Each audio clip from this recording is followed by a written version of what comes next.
Welcome to the Lotco Business Podcast, a show all about helping you as a retailer, brand or creative understand the actual business side of running your business.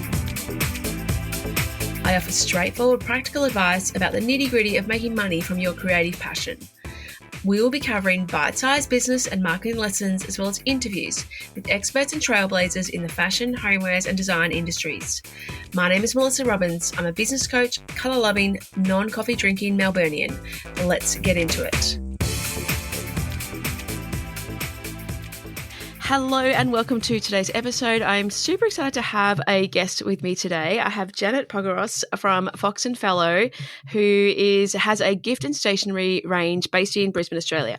Thank you so much for being here, Janet. Oh, thanks, Mel. I'm very excited. I'm very honoured to be on your podcast. And I'm so lucky it's your first one. Oh, I know. Podcast version, for sure. This is exciting. Yeah. No, it should be good. Tell me a little bit about what Fox and Fallow is. Yeah, so we're kind of a design-focused company, and we make gifts for like life's big, beautiful events. So anything from birthdays to weddings to having your first baby, graduations, retirement, and then even some of the more like somber sort of life events like, death or stillbirth, which is a little bit harder to talk about. But yeah, we basically make a range of stationery and wedding products and baby products. So we've sort of expanded our line from stationery, which is where we started, over the years. And now here you are. So let's talk about what you did start with. So go back, like where you were when you came up with the business idea, or you sort of had it thinking about it for a while. What was that like? Okay, well, basically I was a graphic designer. I was working in sort of design and advertising studios in Brisbane and kind of was getting a little bit frustrated with sort of building everyone else's brands up and kind of just wanted something of my own. So I was kind of moonlighting on the side for a couple of years. I just did a photography course actually, and thought, look, maybe I could be a wedding photographer. And there was a wedding fair locally and I thought, I'll just sign up and see what happens. And they were kind of like, we don't really have any more spots for wedding photographers. And kind of, I didn't have a folio or a website or anything. So they kind of went, maybe you could do like wedding stationery. I can see that you've done your own wedding invites and stuff like that. So I'm like, all right, that sounds like a good idea. I might give that a whirl. So over the weekend, we kind of went, shit, let's make a business. And kind of we're like, we got to name it something. And it was back in, the day, I think it was 2013, where everything was very rustic and we just had our own wedding. So it was all very rustic and hipster. So we thought, Fox and Fallow, that sounds kind of cool. It's a bit hipster. Like, let's roll with that. So yeah, we just made that up, registered the business name. I made a little poxy little website and sort of put together some like fake wedding invitations, as a bit of a portfolio, and did this like wedding fair and started doing that. And then, so just throw yourself in the deep end straight away. I tend to sign up for things and then go, might have to work that out later. And that's sort of how we ended up doing the stationery line and everything that came from it later. But yeah, so for a couple of years, like on the side, I didn't tell my boss. I was sort of keeping it really on the down low because I thought if he found out, he'd be like, you're not really dedicated to your job. Or if I was showing up to work and I was dog tired, he'd be like, it's because your side hustle's taking over. So I didn't tell him for like 2 years. And I was just doing like, wedding invitations and stationery. And like we started doing like chalkboards and timber signs and everything was really, rustic back then. So that was kind of the vibe. And then, after about, I think 2 years or so doing that, like we would do crazy things. Like I'd go to work and we were doing long hours too, like working in in advertising, like sometimes you'd work till like 10 p.m. or midnight. But then, I'd go home and like Darrell would make chalkboards and timber signs in the backyard and I'd sort of chalk them up and hand paint them and we'd be cutting things out on our little like K&K Zing thing. It's like a, cutter thing. So we were doing a lot of cutter. Yeah. It's like a cricket, but it was a bit old school. But we were hand making a lot of stuff and I was, doing all of that for about 2 years. And then I started to get a bit frustrated with like just doing all this work for just like a one-off event. Yeah, I'm like, it'd be really good if I could just make a product that I could just make it, design it once and then just keep producing it and just selling it. Keep selling it. And Yeah, and back in that sort of era, I was following like blogs like Oh So Beautiful Paper. That was kind of like Yes. the blog to follow back in the stationery days, and like there were all these beautiful brands that all went to this stationery show, and I was like, oh man, I just want to go to this stationery show. Like I Yeah. kind of didn't really know what it was, and I'm like, oh, And this is a New York one, right? This is based in New this York is at the the one in time? New York. So I Yeah. was like, I just want to go. Like I just want to go and be there and like have a booth and do the whole thing. I didn't really understand what I was doing. I just kind of signed up and as you went tend to do. Yeah. Yeah, exactly. And I was like, Darrell, can we just like go to this thing? And he was like, he's always been really good and supportive of me and just like lets me do my ridiculous ventures. And he just went, okay, yeah, look, let's do it. And I think we had a bit of savings saved up from, doing all this wedding stationery on the side. So I went, okay, look, I'm just going to sign up and we'll work it out later. So I think we signed up in like November or something. And I went, shit, okay, I've got about 6 months. I need to pull together a brand and, products that I've got to sell. And then I realized, oh, it's like a wholesale show. Yeah, cool. Like you got to sell it for like half the price. I was like, oh, okay. Cool. That's cool. We can work with that. So like this is like how green I was. Like I did no research in terms of that. Like I knew like there were beautiful brands there and they made beautiful greeting cards and all this sort of stuff. So I thought I can bang out some greeting cards. I can do some notepads and calendars and your talent, stuff. or you had your background skill. Yeah. So it wasn't like you didn't know how to do that, but it's just the actual implementation of the actual product and the pricing to be able to wholesale and be able and retail at the same time. Yeah. 100%. Like I didn't know anything about margins or, manufacturing. I knew a little bit about sending stuff to print, but I didn't really have like printers and stuff lined up. So anyway, I sort of figured it out. And then we, had to go there and build a booth because in New York, like the stationery show is not like the shows here in Australia where you get walls and stuff. And it's a little bit easier here. There it's like you get a spot on the floor and that's it. And you've got to get your walls made or you've got to bring your booth. And, we were painting them on site. I was like painting like a floral mural and stuff. And we had to like sort of bring our furniture over, like plinths and cupboards and stuff like that, which Darrell sort of made out of ply. Like we do a lot of stuff with just cheap ply from Bunnings. And then just had to figure it all out. So we went to the first show and it was terrifying. I had no idea what to expect. Everyone was kind of like, so what are your best sellers? And I was like, oh, it's my first show. I don't know. It was, you tell me. I was such an idiot. Like I had no idea what I was doing. Hilarious. Yeah, like they were just looking at me like, you're a fool. But I think the people that didn't, I figured it out after about day one, like, probably don't say that.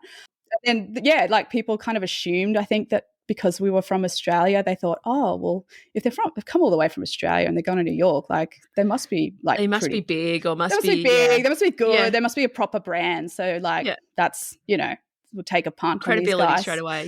Yeah. So it kind of worked in our favor. And I did the whole thing. Like it was a big thing to send out like mailers to key retailers and stuff. So I did that. I sent out like these personalized chalkboard things and sent them out and hand chalk them and personalize them to sort of key retailers and a bit of press people that go to the show.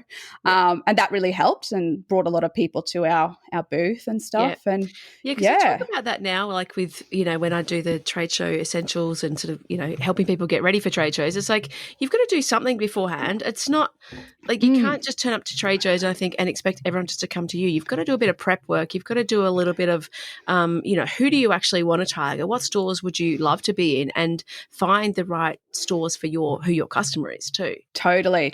Like I think if we hadn't done that, like no one would have come to our booth. So I'm glad that we did that. Especially in the US, I think too, like there's a lot of people who just go to particular booths. They don't do the whole walk around, which, is different again to here as well. But okay, so sorry, I'm interrupted there. So how did you go in that first show? Not at all. No, it was good. Like, I mean, it was such a big show back then. Like it was, there was like hundreds of stationery exhibitors and we're all just back, like right next to each other, like rows and rows and rows of us. So we did pretty well. Like, I mean, we got 30 orders, which we thought was pretty good for our like first show, like straight off the bat. We were like, that's great. And how many do you stoked. How many of those you still have, would you think? Like at least a couple? A couple. Yeah. A couple. Like, I mean, some of them have closed. but like 10 we years, got a nearly 10 couple. years ago now, is it? Or not quite? No, not quite. But yeah. Yeah. Oh, Mm. about 8. Mm. About 8. But yeah, like we got some of our like, our best customers who are still with us, at that show, or even if it wasn't the second show, like one of our retailers in San Diego who's amazing for us. They're called Pigment. I think they found us at the station show. If it wasn't the first show, it was the second one. But they've stayed like super loyal and have, continue to buy from us regularly. And they're a great customer or a great retailer for us. So yeah, it was great. It just really, helped launch us, and I think with a bit of a bang. But I didn't even know that there were shows in Australia. Like I just wanted to go to the stationery show. But that doesn't exist anymore, does it? No, it ended up rolling it now. That's it. Yeah, it rolled into New York now, and then it sort of had its own like sort of separate section. But I don't know if they'd still do that. And then I was in New York now in August last year, and there was definitely rows, like the sections of different categories, and there was a definite stationery, but nothing like obviously what it used to be like. Yeah, it's a bit sad because it was really good, but then over the years people sort of started to drop off. Just got I think the expense of it was hectic, and then fair kind of came along, and that's there's other options. Yeah, and so with your you obviously came out with some bestsellers after the show, so you probably knew them after. What worked, or what was some key things that people responded to? Yeah. I mean, we figured out like what our best-selling products were in terms of like greeting cards and stuff, and then we've always done like planners and calendars, which do well. And then a few years later, we sort of launched like our wedding planner and some of our like journals, like memoir journals and stuff like that. They've become like really big sellers for us. So we know now what our best sellers were, but it took us a couple of years before we figured that out. Yeah. And obviously, and that's the thing, like I think at the start people can just sort of, not continually add, like you might just drop off some things, but you're continually testing, aren't you, and seeing what works or seeing what people respond to. And often you would know this from having both, but the things that people respond to wholesale might be different to retail as well, so that you can get quite different bestsellers in the different sales. Yes, 100%. Like our wedding planners are probably our best-selling products for retail. But wholesale, like they do well, but not nowhere near as much as like, how many we sell like retail. It's just, it's just one of those products that I think a lot of people are just finding online and buying for themselves. So, they're picking and choosing. Yeah. Okay, so let's keep going back. We're going to keep going back to the beginning there. So I remember meeting you at the New Zealand gift fair. So that must have been in like 2016 or 2017 or something. I was there showing some Australian brands, and you were there with your brand, and obviously just walking around, you meet other Australians. And I remember meeting you there, and your stand, I'm pretty sure won an award that show, like best stand or something. I think so. I think that was our first. It was our first New Zealand show because we were just like, what's this award stuff? But it was really cool. It was really cool. They had a little little designer kind of section. Like, I can't remember what it was called, but that's what we were in. And it was cool because like we got like a really big stand in New Zealand because it's like a lot cheaper over there. Yes. So we're like, let's go and get like double the size. Let's go for it. It was cool. And I think pretty sure it was painted all pink or peach or something like that. Yeah, probably would have been. Yeah. Would have been. I think like the next year we went to the New Zealand show and we had an issue with our passports. We realised the night before our passports had expired. That actually happened to me to New Zealand too. I had to wait a day and delay my flight to go get my passport. Oh, I know. It's the worst. It was so stressful. I think we had to wait I think we lost 2 days. Or did we lose 1 day? I can't remember. But we were running around like crazy, got the passports eventually, but like that show we decided, we're going to get this like 9 meter long stand. And went over and had to like go to Bunnings. Anyway, I was like going to Bunnings, buying wood, painting it, doing all this stuff. We're so stressed. We had to like set it all up in a day because, me and Darrell like are so cheap. We like to do everything ourselves. We're like, painting and building stuff on the spot. It was a bit stressful, but it was good. Yeah, it was so fun meeting you in New Zealand. Classic. Well, New Zealand is a great market as well. So that's interesting. So you obviously started with other international shows before you did Australian shows. Yeah. So we kind of just tried a whole bunch of different shows. Like we started with New York and then found out from an Aussie retailer who happened to be at the station show that she's like, there are shows in Australia. I was like, oh, are there? Really? So she told me about Life and Style. I went, oh, cool. All right. I might give that a shot. So we tried Life and Style, I think maybe in 2017, 2018. After we did a couple of station shows, like maybe 3 or 4. Then we did New York Now. And then we were doing Life and Style by that stage, like both of the shows, Sydney and Melbourne each year. And then we started doing New Zealand. We did New Zealand shows, a couple of those.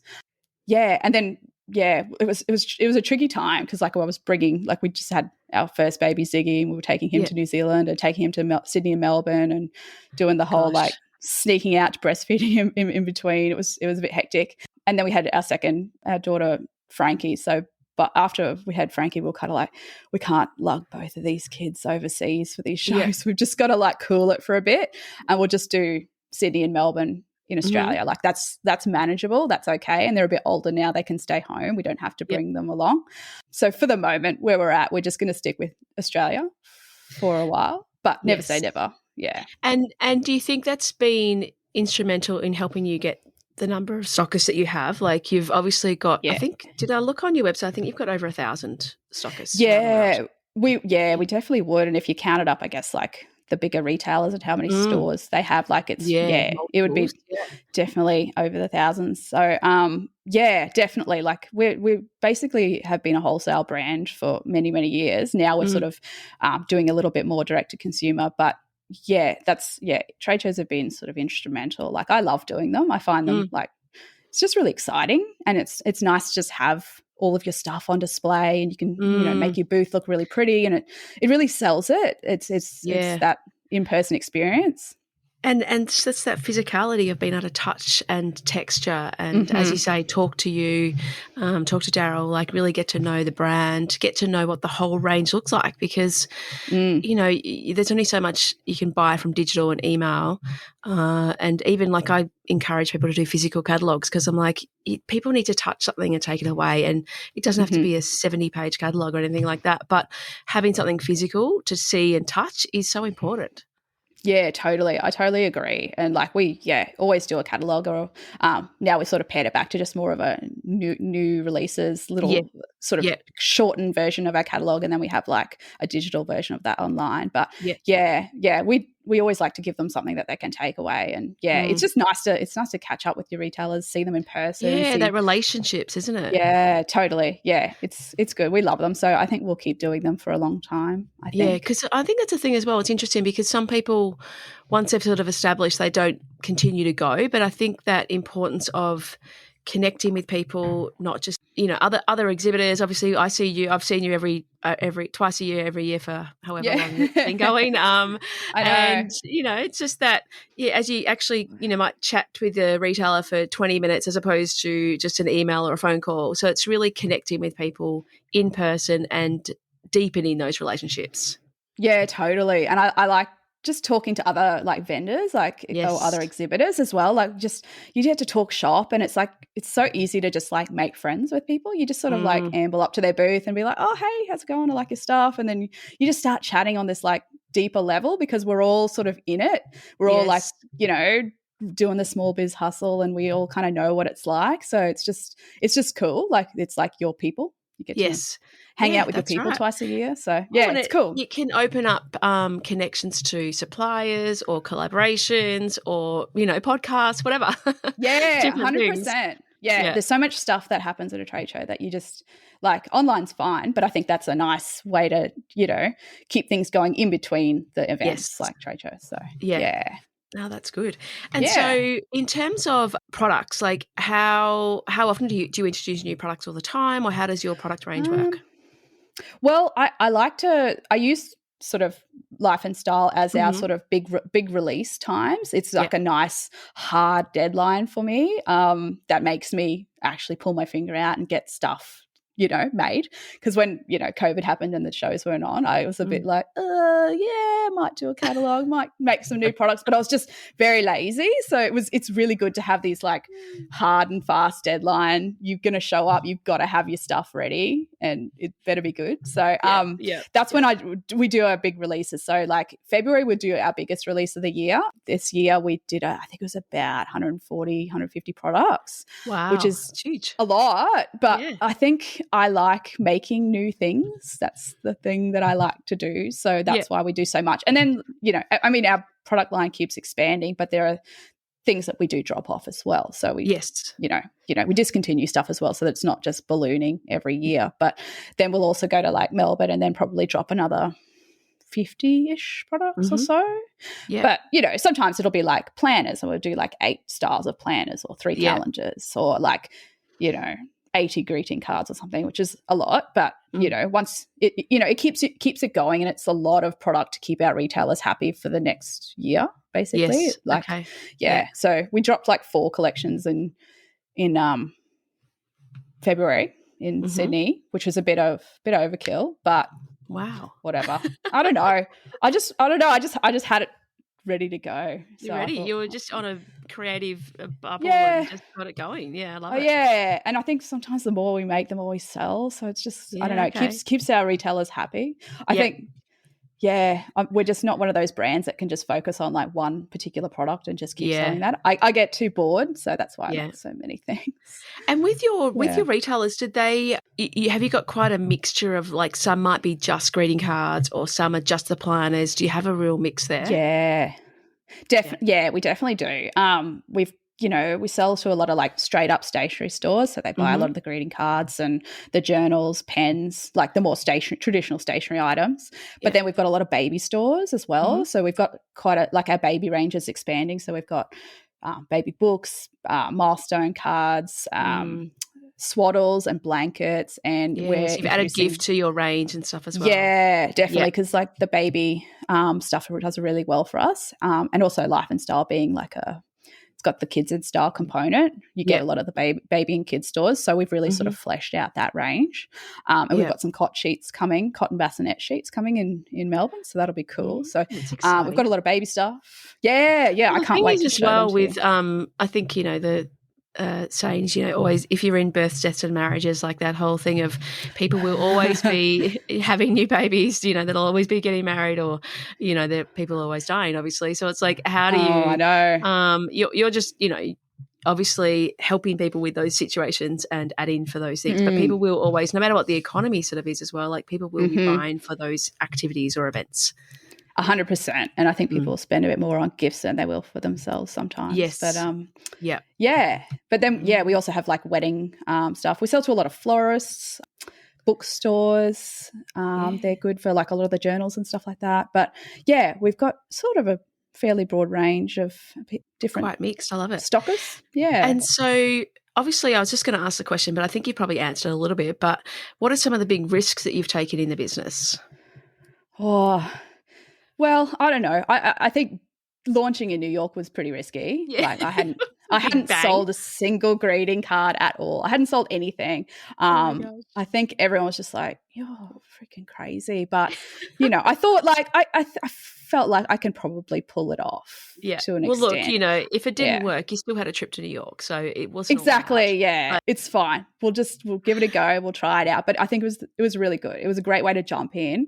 Yeah. And what I learned, and I think those first 3 or 4 days was probably the best education and the quickest education, like intro to wholesale. Oh my gosh. Now there's, business coaches like you and like, courses that you can do that'll help educate you so that you don't go in looking like a fool. But, that's just it's great. What we do. To jump in, And you've got a retail store as well, right? Like how you had that for a little while. Like what was that? That was So we got approached by Westfield just to sort of have it as a bit of a pop up. That was about 2018, 19 or 9. Yeah, it was just before Christmas because I know I was pregnant with Siggy at the time, and then I had him about 6 months later after we'd opened it. So we opened just before Christmas in Westfield, up in Westfield Chermside in Brisbane.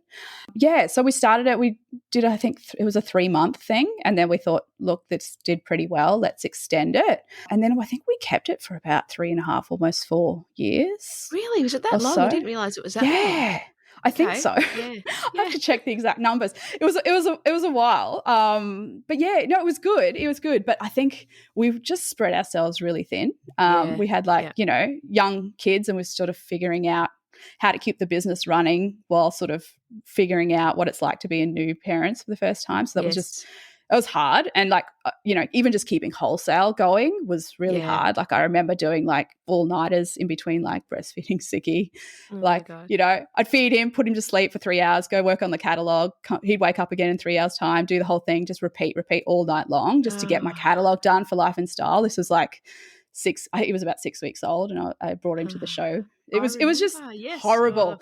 It was just horrible. And like we were so stretched, and I was just like, running on no sleep. And I mean, those were the early days, but it was just hard. Like we were trying to keep wholesale going. Wholesale was like, the majority of our business. We were doing a little bit online as well, but having a store, and the store was like an hour away from where we live as well. So that makes it harder as well. That made things like a little bit tricky. I think if it was like, just down the road, it would have been a bit easier to keep it like stocked and managed and stuff. But it did well. It was great for the brand. Like it was great having a store just to show like everything that we offer and just sort of show our brand how we wanted to present it. And it was great. Like so many people were like, oh no, why are you closing? But we actually like, they actually didn't renew our lease. That was the reason. Hey, this is it. Then this is a sign almost of okay. They kind of went, you guys got to leave, and we're like, oh, okay, fair enough.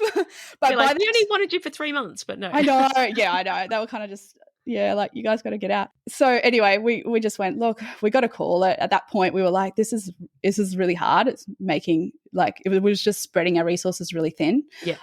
So we just went, oh look, we just got to stop it. I'm not saying we won't open another store again later. Or even down another the track or something like that. I like the idea of pop-ups too, like just more like short stint things. But it was just sort of just was starting to really kill us. And then going away for trade shows and stuff as well, and keeping wholesale running, we just were like, we're spread so thin. So, it's not easy. Like retail can be very tough, and also, as you say, it's that being held to that one time of space that you have to be there, or you have to if someone's sick, and there's just a lot to manage. There's a lot to manage. 100%, and like 7 days a week. I mean, you ran a retail store, so you would know like the intensity of it. It's full on. Yeah, I know, and I think you've got to give it a lot of love. Like you've got to be in there, you've got to be merchandising it, and showcasing what's new all of the time. Which was something that, because I wasn't in the store all day long, like I couldn't really do that. So now what are your roughly, like what would your percentage of wholesale versus retail sales be? We probably now wholesale's probably about 60%. Retail or direct to consumer is like 40%, I would say. But prior to COVID, I'd say like wholesale was like 95% of our business. It was like we've always just focused on wholesale, like that was our focus for many, many years. And then COVID happened, and we were kind of like all of our stores. We'd just been to a trade show, just done, had all these orders to fulfill, and almost every retailer was calling up going, can I cancel that? I want to cancel that. Like I was like, oh my God, no. But anyway, it had to happen. So anyway, we were kind of like, oh God, what do we do? So we kind of didn't pivot completely, but we're like, we really need to grow the focused on online stuff now. Okay. So the trade shows didn't happen for a while. Then they sort of were happening and then getting postponed. So we're like, we got to really focus on the direct to consumer side. So we sort of put a little bit more effort into that, and hired a marketing agency, and sort of started to really grow that. And so that's good. And then sort of it just, I always say to people, like spreading your eggs, like just around so they're not all in that one basket, and having different margins for the different things. And, even do you do many boutique markets or things like that? Like we retail did. side? Yeah, we definitely did in the beginning. We did a lot of markets, especially like Christmas time. And that just grows your customer base, right? Like it's just a great way to get in front of more people, new people. Yeah, totally. It was really good. Especially like getting local people to sort of find out about us. And Christmas time was really good for markets and stuff. But I think right now where we're at with the kids, we're just like, I think our market days might be over. Yeah. But I think that's it. Like I think it is an evolution. Like you don't have to keep doing it. Or you might have, like I've got one client that I work with, and she has a particular person who just runs markets for her. So she employs someone to do it. So she's not doing it. Like she does turn up and go, but she has one employee just for markets. That's a good idea. They do. Yeah. So it's not you being the one to be there all the time. And it's not saying that not every every brand has to be at markets, but some of them obviously can be great for that exposure to new people and stuff like that too. Yeah, 100%. But, yeah. Markets were really good for us. Like they were like super profitable and just like really fun to do. But, you know, at the moment, we just try to do everything ourselves. We're not really good at delegating. So who is in your team, or who Our do you team. have working? Well, myself and Darrell are sort of the business owners, the founders. And Darrell has only really been working with the business full time for a couple of years now. He was always sort of part time, or he had his full time job and then was doing it on the side. But in total, I think there's 8 of us. So we're sort of the founders, and then we've got my sister actually takes care of like a bit of customer service and bit of the social media and that sort of thing. And then we've got a whole bunch of girls who pick and pack for us. And then sometimes they do a little bit of content creation for us, but predominantly like picking and packing. So we fulfill everything ourselves. So so small team. Hello, lovely. If you're looking for a way to grow your product business without relying on Facebook ads or posting daily on social media, then I invite you to register for my free masterclass. This is happening very, very soon, and inside of this masterclass, I'm sharing the strategy behind building a profitable product-based business so you can attract consistent customers and scale to 6 figures and beyond. I also emphasize how to create a sustainable long-term business, which is such an important factor for me. I'm so excited to be teaching this masterclass soon, so make sure you go and register for your free spot by heading to the link in the show notes below. With your wholesale, I'm just thinking, how do you manage that? Do you just have people, because I know this is something people ask all the time. Oh, yeah. Do you just people order through your website, or do you have a separate? Yeah. Okay. Well, we've just consolidated it all into just our regular website now. So previously we had separate wholesale websites for Australia, New Zealand and the US or international, which was a bit crazy to manage. And then recently we've just upgraded to Shopify Plus. So we've brought... so you can put it all together. Yeah. So they've got like a really sweet like B2B portal, which is great. And it's so good. You can have multiple currencies and you can have, you know, different catalogs attached to each customer. So they check out in their currency and they're billed their currency. Because I think we've always, you know, separated it out. When we've gone to trade shows, we want to make sure that they're ordering in their local currency and they know 100%, that price isn't going to fluctuate with the exchange rate. So it's been really good getting it all consolidated. So that's pretty new. We've only just done that in the past sort of month or so, but it's so nice to just manage like one product and not have issues with trying to sync it and update it across multiple websites and the inventory situation. Like I know it's not cheap to do the Shopify Plus, but it's like how much time that saves and how streamlined the process is. It's saving you money almost, probably by having to pay for that. Like this is the hard bit. I think sometimes like people are like, oh, I don't want to pay for that. It's going to cost this much money. But it's like, yes, but how much energy and stress and problems can it, you know, solve for you? So then you don't have that. So it's going to be able to help you generate more money because you're doing other things and Yeah, totally. Like we were at that point where we got to that breaking point where we're like, oh, it's just taking so much time to maintain all of these things. And people would always go to the retail website and be like, oh, I'm trying to check out, but the prices aren't right. And we're like, oh, you got to go on the wholesale website. And now that we've changed it, they're trying to go on the old wholesale website. I say, I can't find it. What's going on? I'm like, but no, it's really good. Like the time it's saving us and the effort. And yeah, it is a big jump in cost, but we're at that point where we're like, look, it works for you. Do it. Yeah. It's worth it. And so just, I mean, on that question, one of the questions I had for you was like, what would you suggest to others about investing in from the start of their journey or, you know, as they... Look, initially having a beautiful product and beautiful packaging, I think is like super important. You know, hire a graphic designer if you aren't one. Like I think it's really important that, you know, it looks professional and the packaging looks great. You know, obviously the product photography I think is really important. Like if you can't sort of shoot things yourselves, then hire someone getting the right shots, because that's what's selling the product. If you're not because there's so much digital selling, that is actually what's selling the product, not, you know, what the product is, because if you can't see it well in the imagery, then no one's going to actually engage with it. Exactly. And you see the brands that have got beautiful photography, like they just do super well because people they fall in love with the product through the photography. That's super important. I think, you know, having a really good website and then a wholesale portal or website, or, you know, using apps to sort of allow your wholesalers to order online, I think is super key. But if you don't have that, there's like, you know, Fair is a really good option. Such a great addition to, marketplace, so allow people to have that choice to buy through that. I think it's think it's something that I always say to people, well, why wouldn't you be on it? Like, why not add those extra marketplaces to allow you more people to find you? Like, you can't just be always trying to find people yourself. You've got to go out and market yourself to get incoming leads. And then obviously you're going to try and market to new people as well. But then if you've got marketplaces which do that for you almost, then that's another avenue to sell. Yeah, totally. Like, and, you know, they're bringing you customers throughout the year. You don't have to be at a trade show.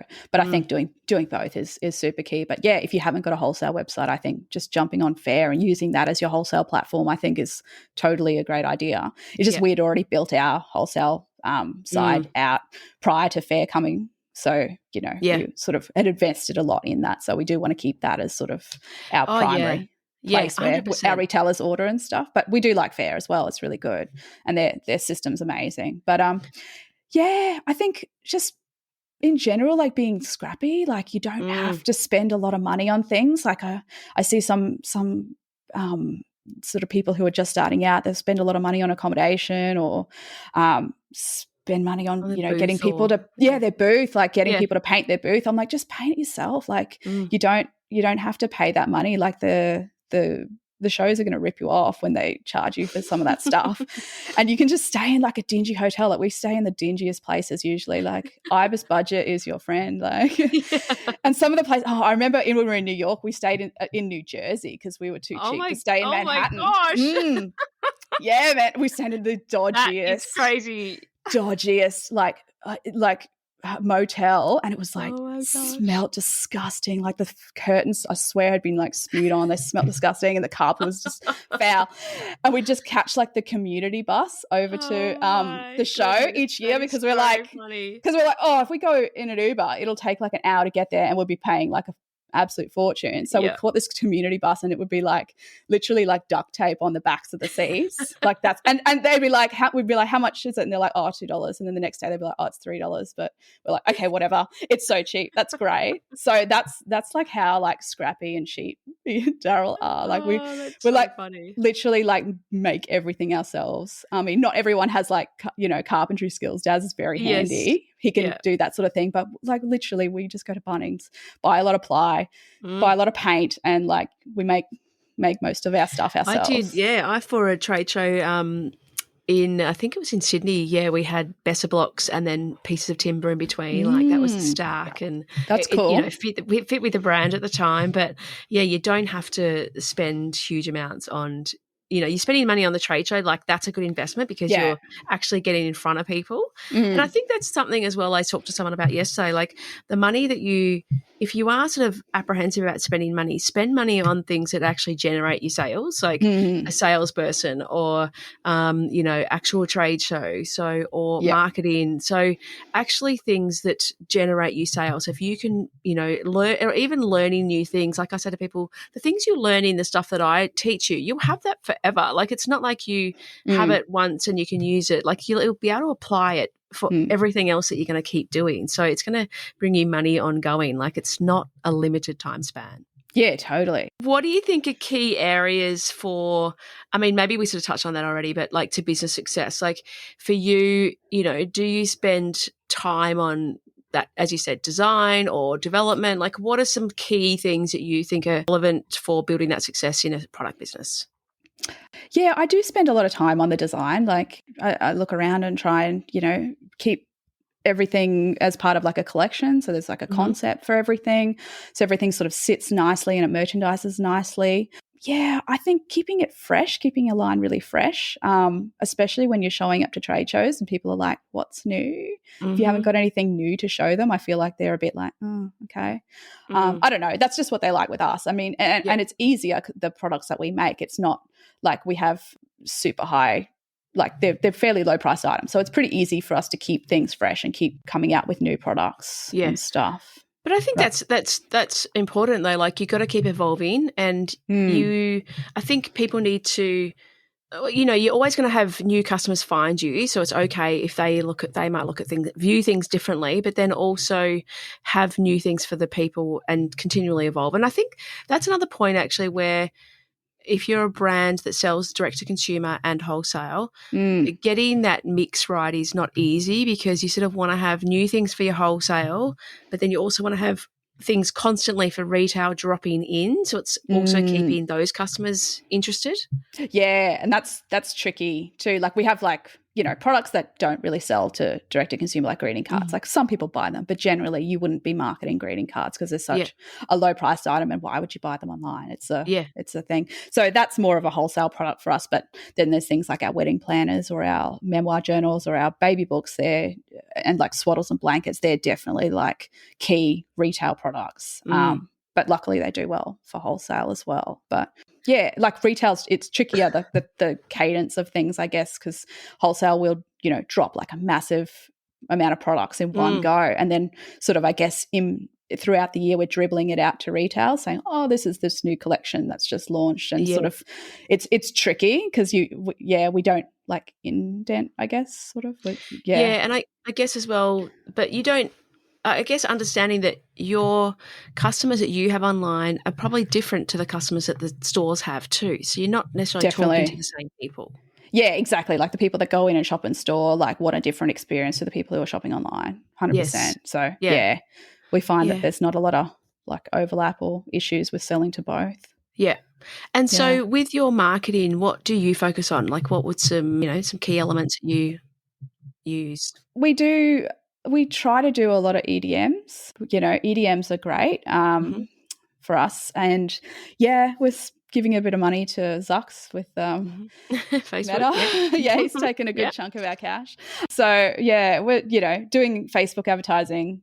But that's interesting. You've just said two things that, like, you're obviously using that to attract new customers or retarget customers, but then you're nurturing your customers with your email marketing. So it's like they're working together, like that Facebook ads is like that top of the funnel, bringing new people in, but then your email marketing is really focusing on nurturing and keeping the customers and getting them to buy longer and increase that lifetime value of them. Yeah, totally. And then we've got like Google sort of set up for like the bottom of the funnel people who are like already looking for our product. So that's sort of our strategy at the moment. We've done a little bit of stuff with influencers, but we're not like heavily with, that's not really a huge part of our strategy. But at the moment that's sort of working well for us. Yeah. And then you've obviously had a little bit of press lately. I read something in an article recently? Yeah, it was like a 7 News thing. It was actually about our side hustle planner, and also just a bit about our story. So I created a side hustle planner to sort of help people start from scratch. And that's so good. because it's kind of like a bit of a passion project. It was kind of about like where we were at. Like there's so many people that I talk to and friends of mine who are like, oh, I really want to do this thing, and I'm like, just do the thing. Just start. Like, just I'm like, just start. Like, I think that's the hardest step sometimes, just having that confidence. And I guess they feel like they need permission from someone to just do it. So I think the way that I've done it is always just signed up for an event. So I'm like, oh God, I've got to do it now. It forces you to do it. Yeah, that's really interesting. So that kind of like, I created this side hustle planner, which was it was an idea from one of the girls who used to work for us. I was like, oh, I want to do more planners. And so she's like, why don't you do a side hustle planner? Like, that's right up your alley. I'm like, yeah, okay. So it's kind of, all the knowledge that we've gleaned over the years of being super scrappy and doing a business on the cheap and starting it from scratch, and then just lots of like research and a lot of things about, what do you want to do? Like, if you don't know what you want to do, here's some ideas, and then taking it, like registering your business and go to markets, steps. Go to trade shows. This is how they work. Like, it's a brief overview. Like, this is how digital marketing works, but it's a brief overview, but it's enough of a taste to get people started with their side hustle and sort of know the next steps that they need to take. And so what would you change anything about your journey or do anything differently to what you've what's occurred? Look, if we'd done a bit more research, probably would have saved ourselves a lot of pain and heartache. I've Yeah. had some shocking, like, print runs where things have arrived from China Yeah. and they're just completely unusable. I'm like, Oh, oh my no. God, what do I do? And then, trying to get them to reprint it or get a refund. Like, you'll never get a refund. Yeah. So I don't know. We probably, stuck it out with some dodgy suppliers for maybe a little bit too long, and should have just gone, you know what? We need to find a better quality Better supplier. one. Yeah. But sometimes you just don't know. You don't know what How many the do you now, expectations are. actually? It's a good question. Like, do you have, Um, like, as in, you probably don't just have one. Do you have multiple? Yeah. So, I mean, we don't have that many, but we work with like sourcing people Yeah. in Yeah. China. So they aren't the print factory, but they find the factories for us. So I've got Yes. two Yeah. people in China that we use. One person is great for, journals, printed stuff. And then the Yeah. other person is great for like swaddles. She does our Mm. swaddles, our Yeah. blankets, the random things. She makes our like card spinners, any sort of Yeah. packaging things. Like, she's great for all of those other random Yeah. products Bits and pieces. and good with textiles and stuff like that. So yeah, it's pretty crazy. Like, I found her on Alibaba when I was looking for erasers, and Yeah, then there you go. But that's the thing, people often ask about how to find manufacturers, and I think it's just like research, asking people, trial and error, like sourcing agents. Like, there's multiple ways, and it is just about getting some samples, figuring out what works, being very particular about what you want. That would be something I would recommend. Like, anyone working with a manufacturer, be overly specific about what you want and what your expectations are. totally. Yeah, and then get like 3 quotes from China. Yes. And Yes. probably Australia too. Yeah. But yeah, get 3 quotes, get the samples, make sure the samples like match the physical product. Sometimes that doesn't always happen. So yeah, like, we probably burned a lot of cash over the years with like bad quality. Yeah. That we just, we couldn't sell it, or we'd have to sell it at a discount. So that was a bit, yeah. And maybe, yeah, just doing a little bit more research, maybe engaging a business coach would have been a good idea. Would have saved us a lot of heartache, I'd say. You get things faster. Yeah. I know, I'm so stubborn. I'm just like, no, I don't really want to ask for help. I'll just figure it out myself and I'll just take make 2 the years to mistakes. figure it out and spend all this money. It took me years to figure out that I needed to like literally put like pricing on my products at shows. Like, people Oh come my into gosh. my booth and I'd just be like, okay, so these are 5, these are 6, this is 7. And then they're just like looking at me like, how am I supposed to remember that? And I'm like, you know what? I need to start pricing the products. It was because we were doing multiple shows. Like, we went to New York, and then we came home, and then we do Sydney, and then we do New Zealand. So we're like, I don't want to have to price things 3 times. And we've got so many SKUs. So I didn't do that. But now in hindsight, I'm like, oh. Yeah. It's one of the first things I do in my trade show, Essentials webinar. I'm like, and same with retail stores. It drives me mental when I go to a store or a trade show and I'm like, I have to ask. I don't want to have to ask. I just want to pick something up and see what the price is. Don't make it hard for me, people. Yes, I have learned. I have learned now. But I probably just did things totally wrong for a long time, but eventually figured it out after people just figured it out. One thing I wanted to ask about is having a business, running a product business. It's not easy, but I guess the thing is setting up the business how you want it to look is super important as well. Like, knowing what success looks like to you is different, right? Like, everyone's different what they want. So how would you say, what advice could you give on that? Well, I mean, I think it's taken a long time, but we've gotten Fox and Fallow to a really good, comfortable, nice sort of phase now. Like, we've got good suppliers, we've got a good team, we've got a good amount of like stockists, and online is doing well. So it's taken a long time, but once you can get to that point, it's amazing. And then it's that stress and those sleepless nights sort of fade away a little bit. I mean, you still stress about cash flow and how you're going to keep things, pay for your new print runs and stuff like that. But yeah, we've kind of designed it to just work around our lives, and we've got, the flexibility of being able to like pop in for a school thing or pick up the kids, or and we're also pretty flexible with our staff as well. Like, we, if they're sick or they've got something on, we're just like, whatever, it's cool, man. Like, it's no huge deal. So we like to try to like not make it a shitty corporate environment where people like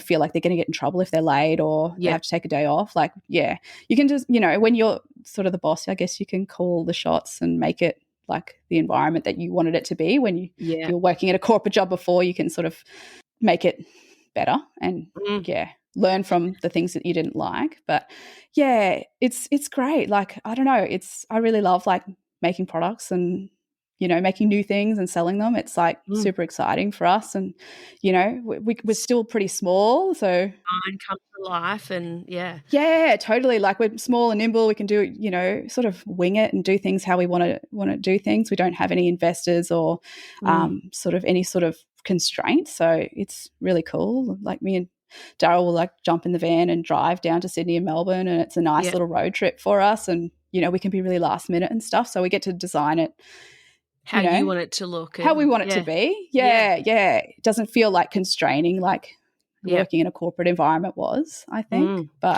And so how long did it take you to even just say, you know, get to your first $1 million year or anything like that? Like, I know people sort of, people, you know, I sort of have webinars or things like that, like, you know, build your $1 million business. It's like, it's sort of something that, you know, I guess people want to look at or see, but not saying that you have to be doing that, but it's just obviously just a number to aim for, and obviously it doesn't mean it's all profit, but and also people should know that it doesn't happen like in a year or 2 years. Like, it takes a long time to build yourself up to that point. 100%. Like, it didn't happen. We weren't one of those brands that just launched and things just sold out. Like, that never has happened for us. And I think, you know, the products that we sell, they aren't particularly like buzzy. So it took us years before we got to $1 million in revenue. And that was like such a huge milestone for us. And we've managed to be really lucky that we've grown, you know, really, really well since we hit that. And like, you know, our revenue is 7 figures every year. So we've been, you know, so grateful that people keep still buying our stuff, especially like when, you know, the economy isn't looking so great right now. We're still like seeing really, really good growth. So like, it took a long time. Like, before we even paid ourselves a proper wage, like we didn't pay ourselves for many, many years. I think we were like, Ziggy was in daycare, I think, and we were paying ourselves like 30 grand a year or something like that. And my CCS was like amazing, like the best like rate. It was like 85% subsidized. I'm like, oh, this is amazing. I love CCS. So daycare wasn't too expensive at that point. But then we were like, oh, we actually wanted to buy a second house. So we're like, bank's going to need some proper wages. So we started paying ourselves a lot more after that, just so we could get the home loan. But it took a long time, and we didn't want to take money out of the business. Like, everything that can't put back, 100%. Like, every bit of money that comes in, we're spending it on inventory. Like, that's our biggest expense. Like, it just goes straight back into inventory, and we hold a lot of inventory. So that sucks up most of the profit, for sure. But then at least, if you say, if you're got a wage, it's separate now, that sort of make sure that you're sort of getting that at least. Yeah, totally. Yeah. Like, I mean, we probably should have paid ourselves, you know, a lot earlier and a little bit more, but you do what you need to do. It's hard, I always say to people, look, even if you can try, like I remember with my retail store, I was like, I need to get something. So I was like, $200 a week to start with. Like, I was like, okay, I can get that. Okay, can you push it up? Can you push it up? Can you push it up? Like, how can you just sort of gradually, because you've got to, and I think, you know, I've got someone coming on the podcast actually soon again too, which about like the profit first system. Like, there's all different things to try and help you, but definitely if you can try and give yourself a little, it just makes it that all that effort or work a little bit more rewarding. But it's hard to get to, but you can get to it. I think that's the point, that it takes a little bit of time and it takes a little bit of that growth stage. But now you're at that point, what, 9 years in? 8 years in now this year. 8 years in, that, you know, you've got consistency, you've got continued growth, and you can obviously spend time on, you know, what's next. Totally, so totally. What is next? What's next? Oh, what is next? Well, we don't have huge grand plans, but we've got the Melbourne show coming up, so we'll be seeing you there, which will be really fun. We've got new cot sheets and blankets launching. Yes, you're adding some slightly different categories. I like it. Yeah. I really love the baby stuff, and I think once you have a baby or a couple of babies, you're in that headspace. It was a bit like doing the wedding planner. We were kind of I was in wedding mode, so I was all over it, and now we're sort of building out the baby and the kids stuff. So we've got that. We've got all our new planners and calendars for 2024. Some stickers coming. that's pretty much what's coming up new for us. Just building and growing and watch this space. Seeing where we can take it. Love it. So I had one question, which was, what is something that no one knows about you or something that you're passionate about right now?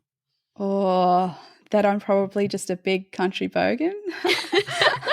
I think when people see our brand, like they might think that I'm, it's quite like pink and pretty and gold elegant. And shiny. And like, I try to like sound a bit more professional, but like I think just coming from Mount Isa in the country and stuff, like I'm just way more bogan than they expected. Oh, that's so funny. Yeah.